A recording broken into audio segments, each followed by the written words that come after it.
Hi friends, welcome back to Vimala's vlogs. అందరూ బాగున్నారు కదండి.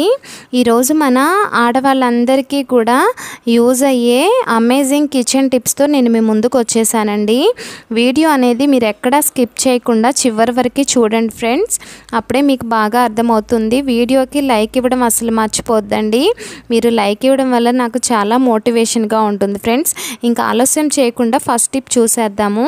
మనము పప్పు వండుకుంటూ ఉంటాం కదండి కుక్కర్లో వండేటప్పుడు మనకి విజిల్ వచ్చేటప్పుడు ఆ పప్పు అంతా ఒక్కొక్కసారి కిందికి కారిపోతూ ఉంటుంది. దానివల్ల స్టవ్ అంతా కూడా పాడైపోతుంది, స్టవ్ కూడా ఆరిపోయే అవకాశం ఉంటుందండి. అలాంటి ఇబ్బంది ఏమీ లేకుండా మీకు పప్పు బాగా ఉడకడం కోసం ఈ చిట్కా అనేది మీకు బాగా యూజ్ అవుతుంది ఫ్రెండ్స్.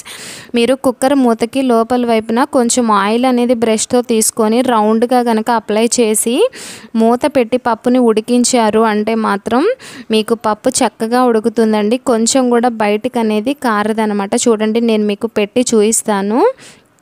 అంతేకాకుండా పప్పు ఉడికించేటప్పుడు 1 టేబుల్ స్పూను ఆయిల్ కూడా మీరు వేసుకొని ఉడికించినా కానీ మనకి పప్పు అనేది బయటికి రాదండి. మనకి 2-3 విజిల్స్లోనే పప్పు చక్కగా ఈవెన్గా ఉడికిపోతుంది. చూసారా, ఇప్పుడు నేను విజిల్ పెట్టాను, కొంచెం కూడా బయటికి రాలేదు. చూడండి, తప్పకుండా ఈ టిప్ మీకు యూజ్ అవుతుంది, ట్రై చేయండి ఫ్రెండ్స్.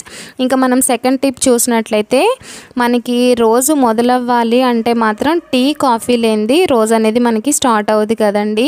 ఆ టీ తాగితేనే ఎనర్జీ వస్తుందని మా అత్తయ్య గారు కూడా అంటూ ఉంటారనమాట. అయితే రోజు ఒకే ఫ్లేవర్లో టీ తాగాలన్నా మనకి బోర్ కొడుతూ ఉంటుంది. అలా కాకుండా కొంచెం కొత్తగా ఇలా మీరు ట్రై చేయండి, మీకు నచ్చుతుంది తప్పకుండా.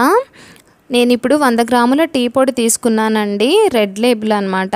ఇందులోకి ఒక చిన్న ప్యాకెట్ 2 రూపీస్ ప్యాకెట్ కాఫీ పొడి ఉంటుంది కదా, బ్రూ అయినా కానివ్వండి, సన్ రైజ్ అయినా, ఏ కాఫీ పొడి అయినా కానీ 1 ప్యాకెట్ మాత్రం ఇందులోకి వేసుకొని ఇలా బాగా మిక్స్ చేసుకోండి.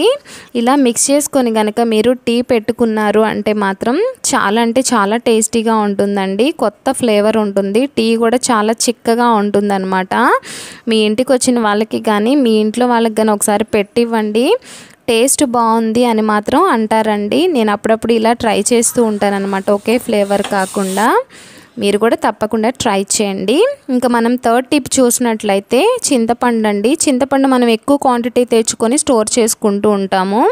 అలాంటప్పుడు ఏంటంటే ఆ చింతపండు నల్లగా అయిపోయి ఉండలు కట్టేస్తూ పురుగులు పట్టి ఉంటుంది. అలా కాకుండా మీకు 6 మంత్స్ వరకు కూడా ఇది పాడైపోకుండా ఉండాలంటే ఈ చింతపండుని మనము ఇలా ప్యాకెట్లో పెట్టి పాలిథిన్ కవర్ లాంటి దాంట్లో స్టోర్ చేసుకోండి ఫ్రిడ్జ్లో. 6 మంత్స్ వరకు కూడా మీకు ఫ్రెష్గా ఉంటుంది. ఇప్పుడు మనం ఫోర్త్ టిప్ చూద్దాం. మనము నిమ్మకాయల్ని జ్యూస్ తీసుకోవాలి అనుకుంటే ఈ విధంగా మనం పిండాము అంటే బౌల్లోకి గింజలు కూడా వచ్చేస్తూ ఉంటాయి కదా, సీడ్స్ కూడా.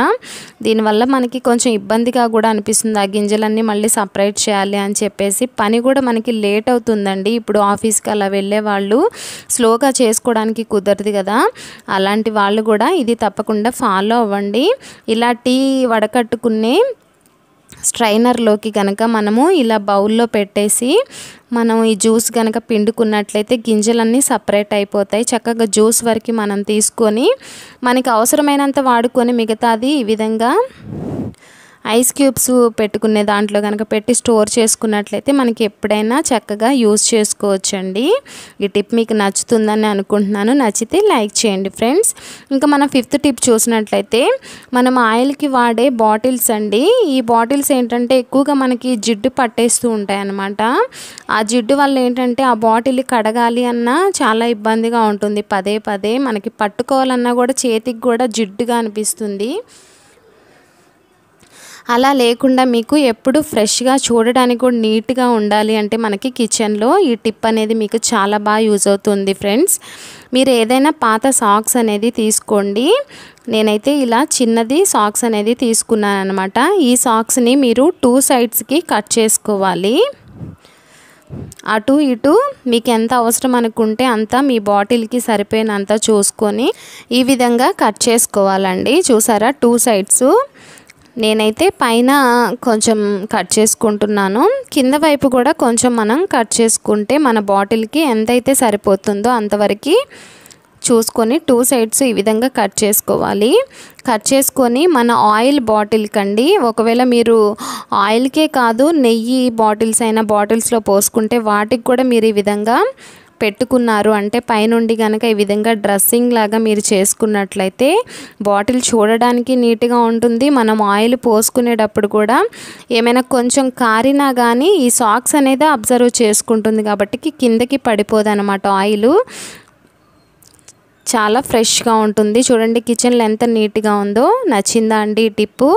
నచ్చితే తప్పకుండా ట్రై చేయండి ఫ్రెండ్స్. మీకు ఈ 5 టిప్స్లో మీకు ఏ టిప్ అనేది బాగా నచ్చిందో నాకు కమెంట్స్లో తెలియచేయండి ఫ్రెండ్స్. వీడియో నచ్చితే లైక్ చేయండి, షేర్ చేయండి. మీకు బాగా నచ్చితేనే మన ఛానల్ని సబ్స్క్రైబ్ చేసుకోండి. మరో మంచి వీడియోతో మీ ముందు ఉంటాను. Thanks for watching. బాయ్.